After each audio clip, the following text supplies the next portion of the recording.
আসসালামু আলাইকুম HSC 26 batch.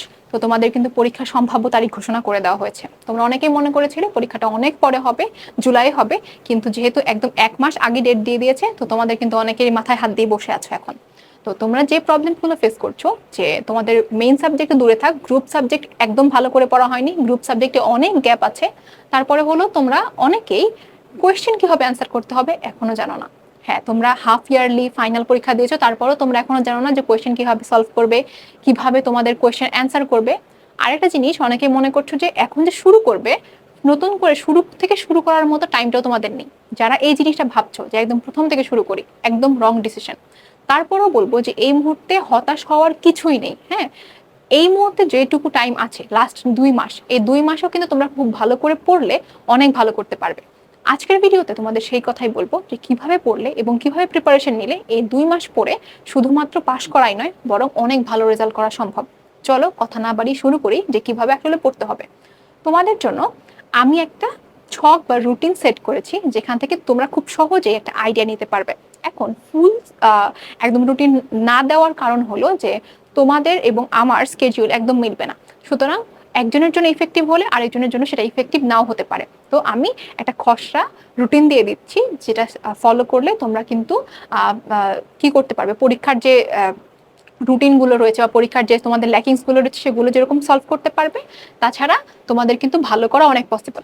তো তোমাদের কাছে হাতে এখন রয়েছে 2 মাস। হ্যাঁ, তো ফার্স্ট মাসে তোমাদের কাজ হলো, প্রথম মাসে তোমাদের কাজ হলো কনসেপ্ট এবং ফার্স্ট রিভিশন দেওয়া। তারপর হলো সেকেন্ড মাসে ফাইনাল রিভিশন এবং এক্সাম প্রিপারেশন নেওয়া। প্রথম মাসে কি করবে, তোমাদের যে সকল জিনিস রয়েছে, যেমন কোর কনসেপ্টগুলো রয়েছে, যেগুলো তোমার অনেক ডাউট, তুমি অনেক বেশি প্রবলেম ফেস করো, মানে তোমার একদম পড়াশোনা হতেই চায় না, সেই প্রবলেমগুলো ফাইন্ড আউট করো। হ্যাঁ, সেই প্রবলেমগুলো ফাইন্ড আউট করো, সেই কনসেপ্টগুলো পড়া শুরু করো এবং প্রথম রিভিশন দাও। এখন অনেকে বলবে যে কনসেপ্ট ক্লিয়ার করা এবং ফার্স্ট রিভিশন একসাথে কিভাবে দিব। তার জন্য দুইটা জিনিস, একটা হলো ক্লিয়ার বেসিকগুলো, তোমার যে বেসিক কনসেপ্টগুলো সেগুলো ক্লিয়ার করো। যেমন তোমার যদি ইকোনমিক্স থাকে, ইকোনমিক্স অনেকে প্রবলেম ফেস করো, যেমন তোমার হতে পারে যে তুমি অনেক ম্যাথ বুঝো না, তারপর সোশিওলজিতে অনেক থিওরি বোঝো না, মনোবিজ্ঞানে অনেক তুমি পরিসংখ্যান চ্যাপ্টারটা বুঝো না। এই চ্যাপ্টারগুলো বা এই জিনিসগুলো তুমি আগে আগে সলভ করো। হ্যাঁ, তারপর হলো মার্ক ইম্পর্টেন্ট কোয়েশ্চেন, সেকেন্ড জিনিস।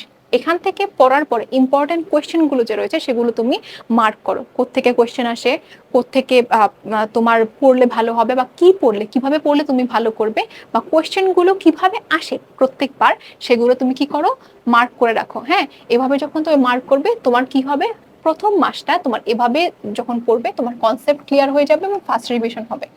এখন আরেকটু যদি ভালোভাবে তোমাদেরকে বুঝাই, এখানে তোমার দুইটা কাজ করতে হবে। এক নাম্বার হলো তোমার উইক পয়েন্ট খুঁজে বের করে সেগুলো সলভ করতে হবে। হ্যাঁ, উইক পয়েন্ট মানে উইক সাবজেক্ট যেগুলো আছে, উইক টপিক যেগুলো আছে খুঁজে বের করতে হবে। সাথে সাথে যেগুলো তোমার স্ট্রং সাবজেক্ট মানে স্ট্রং টপিকগুলো রয়েছে, সেগুলো পড়তে হবে। স্ট্রং স্ট্রং টপিকগুলো পড়তে হবে। তাহলে তোমার একসাথে দুইটা কাজ হলো, তোমার স্ট্রং টপিকগুলো একবার করে রিভিশন দেওয়া হয়ে গেল এবং তোমার উইক টপিকগুলোর কনসেপ্ট ক্লিয়ার হয়ে গেল। ঠিক আছে, এখন সেকেন্ড মাসে আমরা কি করব সেটা আমরা জানবো। সেকেন্ড মাসটা আমাদের হবে হলো final revision plus exam preparation.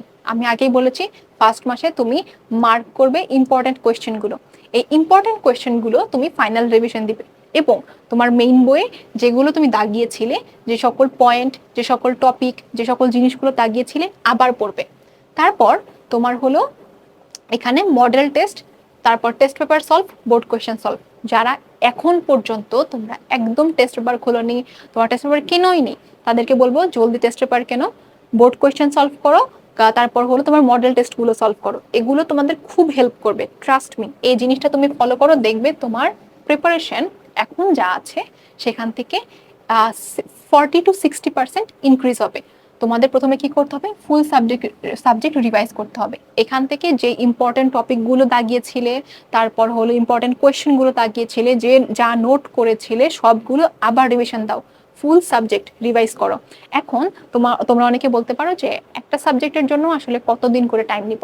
Maximum 2 দিন করে টাইম নেবে।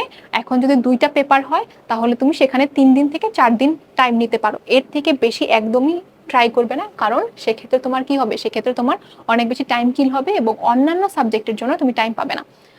আর আরেকটা জিনিস যেটা বললাম, model test, test paper, board question analysis করো।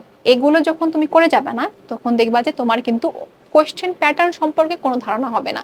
এটা করে যাও, দেখবে অনেক বেশি উপকার হবে তোমার। এখন তোমরা অনেকেই প্রথমে বলতে পারো যে আপু টেস্ট পেপার কিনতে একটু দেরি হবে বা অন্য কিছু মানে একটু লেট হবে আমার টেস্ট পেপারটা কিনতে, তো আমি এখন কি করব? বোর্ড কোয়েশ্চেন সলভ করো, বোর্ড কোয়েশ্চেন অ্যানালাইসিস করো, বোর্ড কোয়েশ্চেনগুলো ভালোভাবে পড়ো। এমসিকিউ এর জন্য মডেল টেস্ট যত বেশি পারো মডেল টেস্ট সলভ করবে সেকেন্ড মাসে।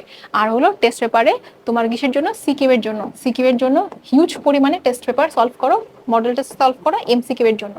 আর এর আগে বোর্ড কোয়েশ্চেনগুলো সলভ করে যাও, যত বছরের বোর্ড কোয়েশ্চেন পারবে ভালো করে সলভ করে যাও। এখন আমি তোমাদেরকে মান্থলি একটা রুটিন বললাম। অনেকে এখন বলবে যে অনেকের অবস্থা এতটাই খারাপ যে মান্থলি রুটিন দিয়েও কোনো কাজ হবে না, ডেইলি রুটিন লাগবে। তোমাদের জন্য আছে, তোমাদের জন্য হলো ডেইলি রুটিনটা কিভাবে সাজিয়েছি সেটা একটু দেখো। দিনে আমাদের এখন কয় বেলা থাকে? 3 বেলা, সকাল, দুপুর এবং রাত। হ্যাঁ, তো সকালে তুমি কি করবে, যেই সাবজেক্টগুলো যেমন ম্যাথ বেস সাবজেক্টগুলো অনেক কঠিন, একটুও মাথায় ঢুকে না, জোর করে হাতুড়ি দিয়ে মাথা ভেঙে তুমি ঢুকাতে পারো না, সেই টপিকগুলো তুমি আগে চুজ করবে।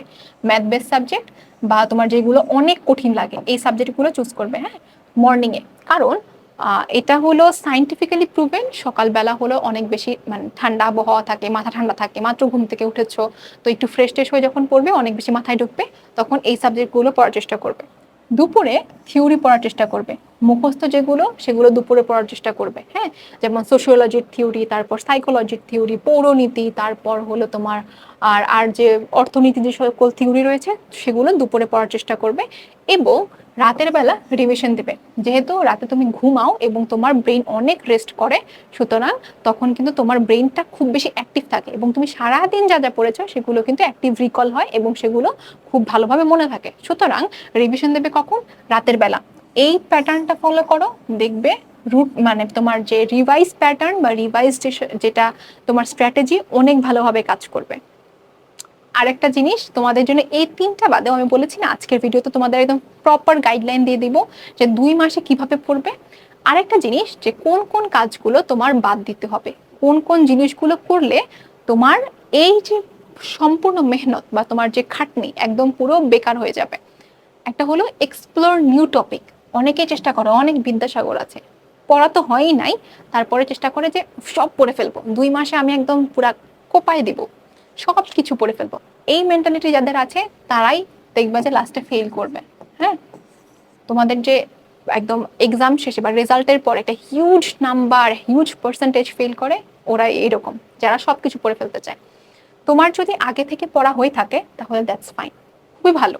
তুমি এখন রিভিশন দাও, পারলে ফুল বই রিভিশন দাও, আরো 2-4টা বই রিভিশন দাও, কোনো 2-4টা লেখকের বই রিভিশন দাও, কোনো তোমার প্যারা নাই। কিন্তু যদি তোমার এরকম হয়ে থাকে তোমার প্রিপারেশনই খুব নড়বড়ে, একদম খারাপ হচ্ছে কি হচ্ছে না, তোমাদের জন্য নিউ টপিক এক্সপ্লোর করো না।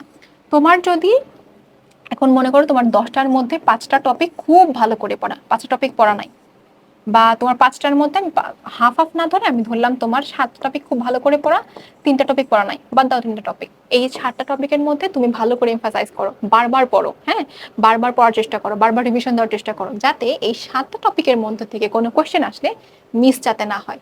তারপরে এটা যদি ডাবল রিভিশন দেওয়ার পরে কোনো টাইম থাকে তাহলে এই 3টা দেখে যেতে পারো, হ্যাঁ, এটা। কিন্তু এই 7টা তোমার কোনো মতে রিভিশন, নড়বড়া প্রিপারেশন, তার মধ্যে থেকে তুমি আলাদা 3টা নিয়ে আসলে এটা করার কোনো দরকার নাই। এটার কারণে তোমরা পরীক্ষার মধ্যে খারাপ করো। তারপর হলো ইগনোর উইক সাবজেক্ট, যেগুলো তোমার উইক সাবজেক্ট সেগুলো ইগনোর করা। বলেছিলাম না ফার্স্ট মাসে কনসেপ্ট ক্লিয়ার করবে, এই কনসেপ্ট ক্লিয়ারের মধ্যে সবচেয়ে বেশি প্রায়োরিটি যেটা পাবে সেটা হলো উইক সাবজেক্টগুলো। উইক সাবজেক্ট যখন তুমি ইগনোর করো তখন কিন্তু তোমার স্ট্রং সাবজেক্ট কয়টা, তোমার মনে করো 4টা গ্রুপ সাবজেক্টের মধ্যে স্ট্রং সাবজেক্ট 2টা, উইক সাবজেক্ট 2টা, 2টা যদি তুমি ফেল করো আর 2টাতে A+ পেয়ে কোনো লাভ আছে? লাভ নাই তো। তারপরে হলো ফোন অ্যাডিকশন। আল্লাহর ওয়াস্তে এই 2টা মাস ফোন থেকে একটু দূরে থাকো। রিলস তোমার সারা জীবন আসবে, রিলসের প্যাটার্নও চেঞ্জ হবে না, কিছুই চেঞ্জ হবে না। তোমার তো ফেসবুক রিলস, তোমার ফেসবুক অ্যাডিকশন সব ঠিক থাকবে, তুমি ছবিও আপলোড করতে পারবা 2 মাস পরে, তোমার লাইকসও অনেক আসবে। কিন্তু এই যে একটা জিনিস মনে রাখো যে তুমি যদি এইচএসসিতে A+ পেয়ে তুমি যদি একটা খবর পাবলিশ করো বা পোস্ট করো, তখন তোমার লাইকসের পরিমাণ বাড়বে, তখন তোমার সেলফ রেসপেক্ট বাড়বে, নাকি তুমি ফেল করার পরে তখন যদি তুমি ছবি পোস্ট করো তখন তোমার লাইকস বা সেলফ রেসপেক্ট বাড়বে? কোনটা হবে? হবে না, তাই না? তো তুমি এই কয়েক মাস, 2 মাস, কয়েক মাস তো না, 2 মাস তুমি ফোন অ্যাডিকশনটা দূরে রাখো, তুমি একটু ভালো করে পড়ো।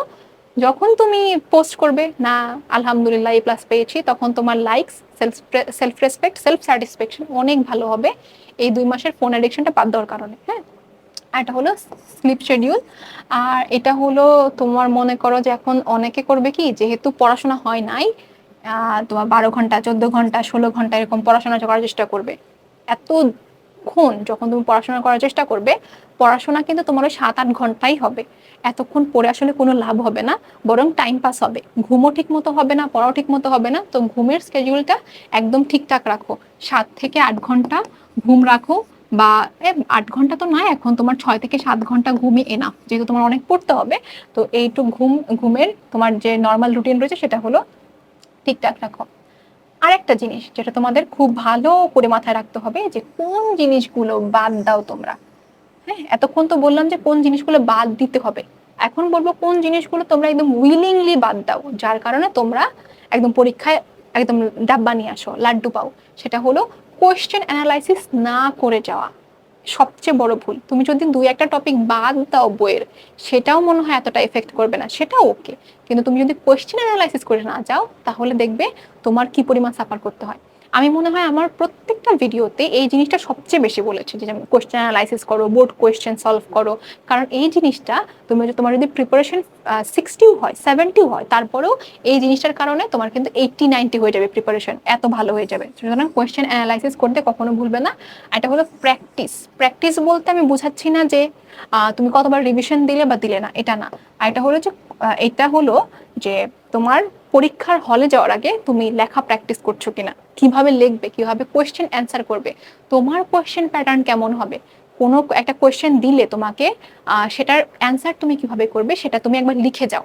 সেটা যেটাই হোক, ইকোনমিক্স হোক, সোশিওলজি হোক, সিভিক্স হোক, সাইকোলজি হোক, যেটাই হোক না কেন, একবার প্র্যাকটিস করে যাও যে আমি এভাবে লিখবো।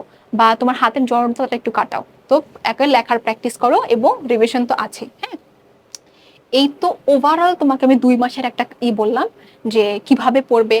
তোমার প্রথম মাসের কিভাবে পড়তে হবে, সেকেন্ড মাসে কিভাবে পড়তে হবে, ডেইলি কিভাবে পড়তে হবে, কোন কোন জিনিস বাদ দিতে হবে, কোন কোন জিনিস একদম বাদ দেওয়া যাবে না, সবই বললাম।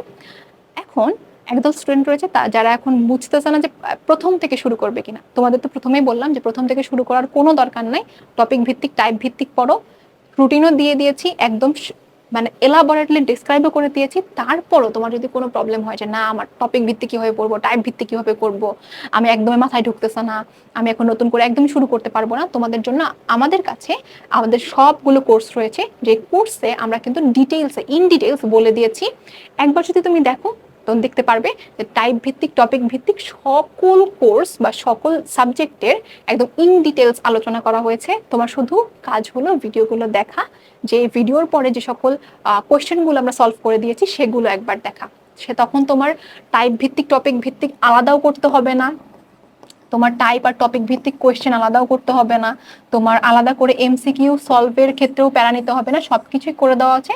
তোমরা সেখান থেকে কিন্তু হেল্প নিতে পারো। হ্যাঁ, হেল্প নিতে পারো বলতে একদম গাইডলাইন দেওয়া রয়েছে, সবকিছু বলা রয়েছে, সেখান থেকে তোমরা প্র্যাকটিস করতে পারো, সেখান থেকে তোমরা ক্লাস করতে পারো।